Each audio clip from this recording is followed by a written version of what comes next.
Mis saludos cordiales a los amigos de Paraguay. Muchas gracias por la invitación, en especial a mi amigo, el doctor Ernesto Paredes. Es un honor para mí estar de nuevo con los amigos de Asunción, en Paraguay, para el 6º Congreso Paraguayo de Reumatología. Hoy tenemos la tarea de hablar sobre los autoanticuerpos en enfermedades reumatológicas que debe saber el médico de atención primaria. Y empezamos por los conflictos de intereses. Yo soy consultor privado senior en reumatología y patología clínica en Estados Unidos. Yo hablo desde San Diego. Y no poseo ni comercializo participaciones en empresas asociadas con diagnósticos médicos o terapias. Las metas para hoy son 3. Vamos a hablar un poco del factor reumatoide, de los ACPAs o anti-CCP y del factor antinuclear. Por supuesto, podría hablar de muchos sistemas de autoanticuerpos, pero son demasiados para 20 minutos, así que no vamos a hablar hoy día de ANCA, de los autoanticuerpos específicos en las miocitis o en otras enfermedades autoinmunes sistémicas inflamatorias.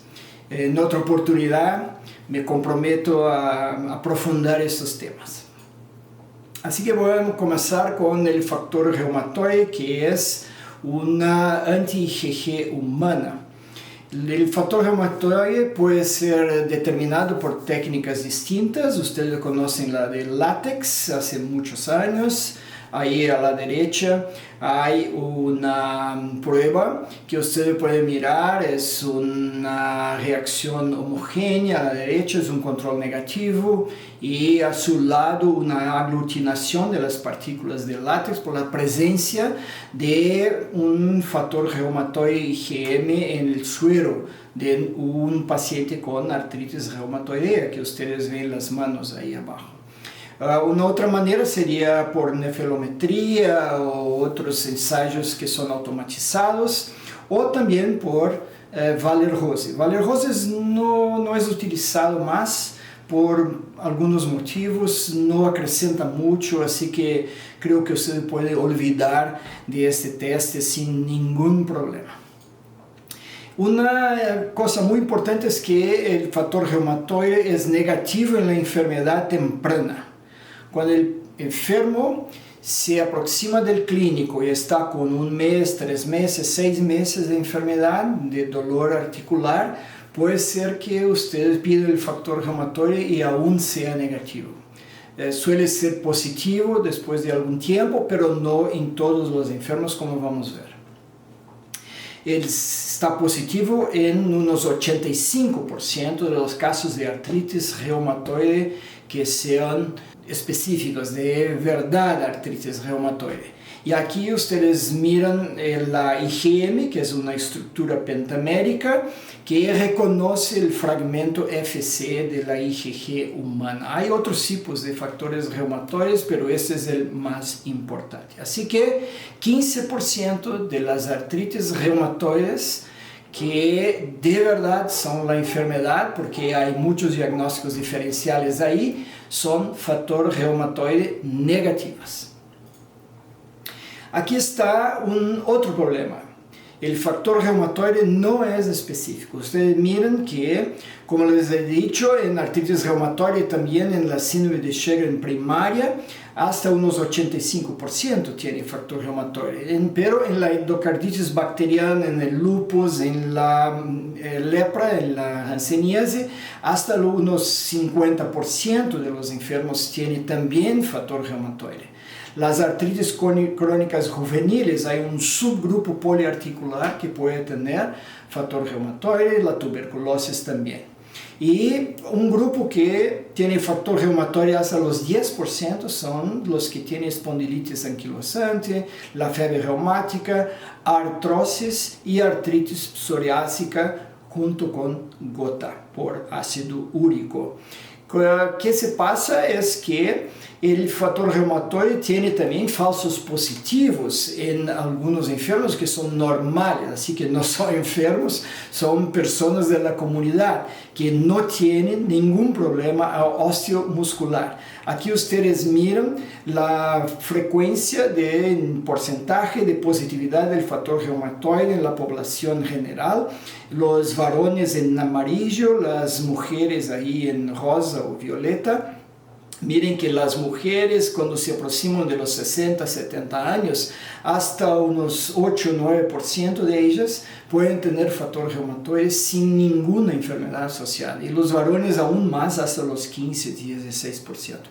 Así que es muy importante que en un enfermo, un paciente que les consulta con este tipo de problema, un dolor con rigidez fugaz por la mañana de pocos minutos y un acometimiento de las interfalangianas distales, consecutivamente uno puede hacer el diagnóstico de nódulos de Heberden.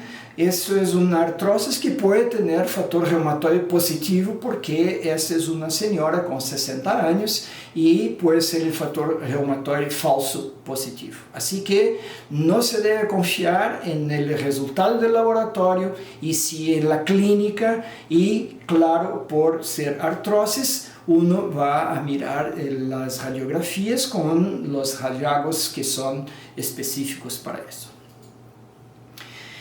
Vamos a hablar un poco ahora de, consecutivamente a la artritis reumatoide y aún en esta patología, de anti-CCP, antipéptidos citrulinados. Las técnicas para esta determinación tradicionalmente son de ELISA, pero hoy día con automatización también. El test puede ser positivo en 50% de los casos de artritis reumatoidea inicial. Y como les he dicho, la artritis reumatoidea inicial, como se mira en esta foto, puede ser factor reumatoide negativo. Así que estos casos, hasta los 50%, ya son anti-CCP positivas, mismo sin la presencia de factor reumatoide. Y es un sistema, por supuesto, independiente del factor reumatoide y tiene asociación con una artritis reumatoide más grave. En pacientes con artritis reumatoide avanzada, voy a poner el láser aquí, no hay necesidad de solicitar el anti-CCP, por supuesto, porque el diagnóstico ahí está en la foto, no hay ninguna dificultad en la identificación de esta patología. Así que aquí está un sumario de los autoanticuerpos en artritis reumatoide. Desde el 1940 tenemos la posibilidad de hacer la determinación de factor reumatoide con una sensibilidad muy elevada, pero una especificidad más baja. Y el anti-CCP desde el 2005 con una sensibilidad buena, 74%, pero con alta especificidad, 96%. Así que si uno suele determinar un anti-CCP positivo en un enfermo, es casi cierto que estamos en la presencia de la artritis reumatoide porque la especificidad es muy grande. Aquí está un gráfico de 5 de mis enfermos donde usted puede mirar que no hay un cambio en el tiempo, con el pasar del tiempo y sucesivas determinaciones de los títulos del anti-CCP. Así que no hay necesidad de hacer la determinación seriada, que puede ser cara, algunos convenios de salud no pagan, algunas cajas de salud, o no sé cómo se dice en Paraguay. Así que factor reumatoideo puede ocurrir que haya algún cambio con la evolución. Algunos enfermos tienen la tendencia de caer los títulos de factor reumatoide, lo que no ocurre con los anti-CCP. Vamos a mirar ahora un poco de los factores antinucleares. Eso es un método de exploración, de screening con gran sensibilidad y por consecuencia con baja especificidad. Hay muchos patrones descritos, más de 30, 40, o algunos de ustedes miran aquí, nucleares, nucleolares, citoplasmáticos, que son muy importantes para determinar la presencia de algún fenómeno de autoinmunidad en estos enfermos. El problema es que el FAN no tiene especificidad, como les he dicho. Las personas normales, mayores de 65 años, pueden tener FAN, las enfermedades infecciosas, cáncer, e incluso con la utilización de ciertos medicamentos, uno puede tener factor antinuclear positivo. Y en esta situación de ciertos medicamentos hay que recordar de la presencia del lupus inducido por fármacos, los antiarrítmicos, antiepilépticos, por supuesto que pueden tener entonces un lupus que uno puede curar con la ausencia de estos medicamentos, de estos fármacos, cuando uno los identifica. Así que es muy importante esta situación. Otras peculiaridades es que el FAN puede ocurrir en enfermedades como la artritis reumatoide, puede ocurrir en sarcoidosis, puede ocurrir en vasculitis como la enfermedad BC. Así que es muy importante tener en cuenta la parte clínica del paciente. Hay un consenso internacional llamado ICAP de los patrones de FAN. Ahí está el sitio en la internet, está en 19 lenguas, así que uno tiene por supuesto en español también, y donde ustedes pueden mirar todas las informaciones del FAN, y les voy a dar algunos ejemplos por supuesto. Aquí está el árbol de decisión de ese grupo que yo hago parte. Son 15 científicos de distintos países del mundo. Ya hicimos como 6 encuentros y seminarios y esos están publicados todos, por supuesto.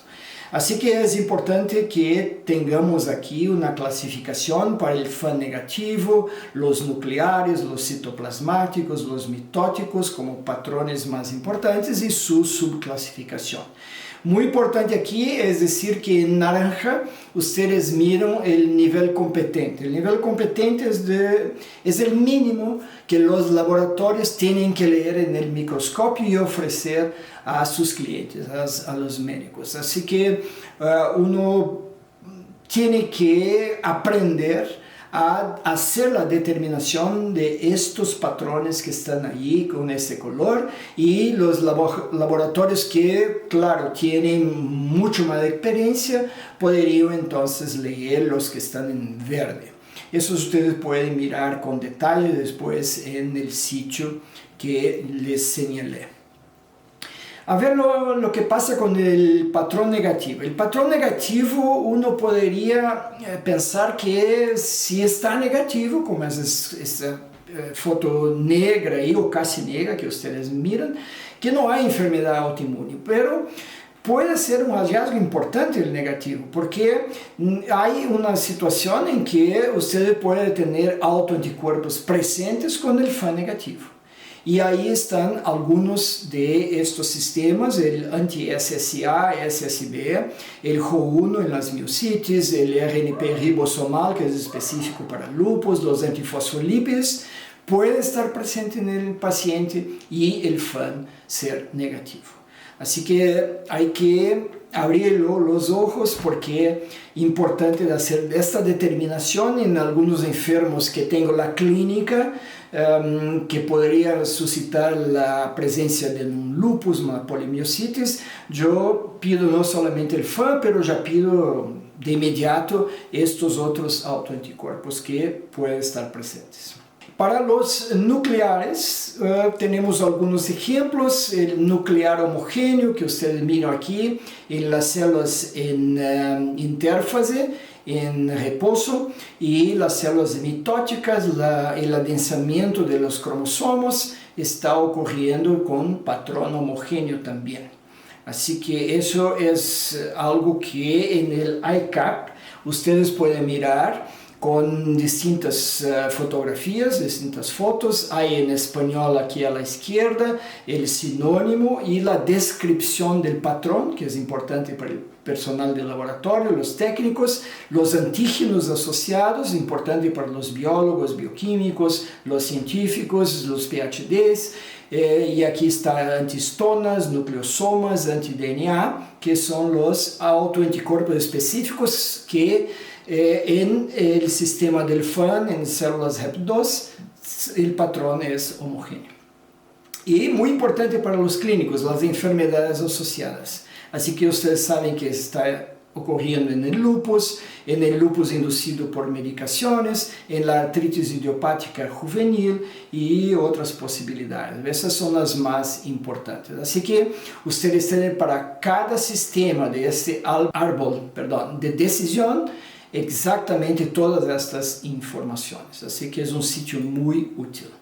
Los anticuerpos específicos en lupus activos son anti-DNA y nucleosomas para este patrón homogéneo y ustedes miran aquí la sensibilidad. Hasta los 90-95% de estos pacientes tienen anticuerpos contra las fitas de ADN y también contra los nucleosomas, la cromatina. El patrón nuclear granular que ustedes miran ahí tiene las mitosis negativas y suele ocurrir en situaciones de anti-RNP, presencia de anticuerpos anti-RNP. Esos son característicos de la enfermedad mixta del tejido conectivo hasta los 99% porque es una condición autoinmune determinada a partir del laboratorio, a partir de la presencia de estos anticuerpos. Pero en lupus uno puede encontrar en unos 40% de los enfermos con fenómeno de Raynaud, con miositis, en los lupus más blandos, sin acometimiento de los riñones o del sistema nervioso central. El anti-SM es muy específico para lupus, pero con sensibilidad baja, menor que 30%, tiene asociación ahí al contrario del RNP, con nefropatía, que puede ser grave, ustedes saben, y con síntomas del sistema nervioso central, como psicosis o convulsiones. El FAN granular también ocurre con la presencia de anti-SCA y anti-SSB. Y ahí están las sensibilidades para lupus activa en unos 60%, en la síndrome de Sjögren primaria unos 90% para la presencia de anti-SSA. Este SSA también ocurre en el lupus neonatal por transmisión de la IgG por la placenta, condiciona fotosensibilidad y claro en la síndrome de Sjögren, la síndrome Zika de las mucosas. El patrón centromérico es muy importante porque está ocurriendo en la mayoría de los casos con la presencia de esclerodermia o esclerosis sistémica limitada, lo que se llamaba CREST. Hay, no obstante, una progresión a la hipertensión pulmonar con el pasar de los años en algunos enfermos que no están bien tratados. Entonces hay que tener un cuidado muy especial para estos enfermos. Anticentrómero determina una forma más benigna de la esclerodermia, pero hay este problema en la evolución. Y el anticentrómero no es específico para escleroderma. Se puede encontrar en un subgrupo de síndrome de Sjögren primaria y también en la colangitis biliar primaria. Una palabra final sobre los citoplasmáticos. Hay muchos laboratorios que no leen los patrones citoplasmáticos porque no tuvieron entrenamiento para eso, pero son muy importantes para la determinación de asociaciones clínicas y la presencia de algunos diagnósticos, como veremos. Entonces, ¿cuál es la importancia de estos patrones citoplasmáticos? Es que hay una alta frecuencia en el laboratorio y porque tienen relevancia clínica, por supuesto. Este es un patrón de mucha intensidad, 1 para 1280, por ejemplo, es un patrón citoplasmático homogéneo o granular muy intenso, como ustedes pueden mirar, y esto es que condiciona la presencia de anti-RNP ribosomal. Hay que, por supuesto, hacer un ensayo específico para saber que con este dato, con este resultado en mi paciente, que yo creo pueda tener lupus, tengo que solicitar de inmediato la presencia de anti-RNP ribosomal. Hay una asociación entonces con lupus, es especificidad muy grande, casi 100%, y está asociada a la erupción malar característica con nefropatía y con problemas del sistema nervioso central. Hay también ese mismo patrón en la polimiositis, con la presencia de algunos autoanticuerpos que no vamos a hablar hoy. Y el patrón reticular, que es muy lindo, como ustedes ven ahí, el citoplasma muy intenso, reticular, que son dados por los patrones antimitocondriales. M2 es el autoantígeno principal en la colangitis biliar primaria. Así que es muy importante la asociación, una enferma que sea una mujer joven, que tenga prurido en el cuerpo que tenga fosfatasis alcalina elevada por colestasis y que pueda tener anticuerpos antimitocondriales. Es importante de hacer esa determinación a partir del FA citoplasmático reticular. No es un núcleo positivo. Conclusiones de mi charla. El factor reumatoide, en primer lugar, puede ser negativo en la enfermedad precoz y en unos 15% de los pacientes con artritis reumatoide. Él no es específico y los falsos positivos aumentan con la edad avanzada, como podemos ver. El factor reumatoide positivo no es igual a artritis reumatoide. Esa es una lección muy importante de la charla de hoy para los clínicos.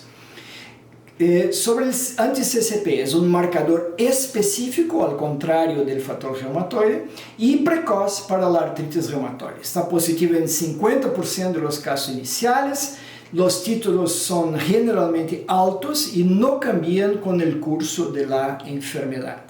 Para el factor antinuclear hay elevada sensibilidad, pero ninguna especificidad.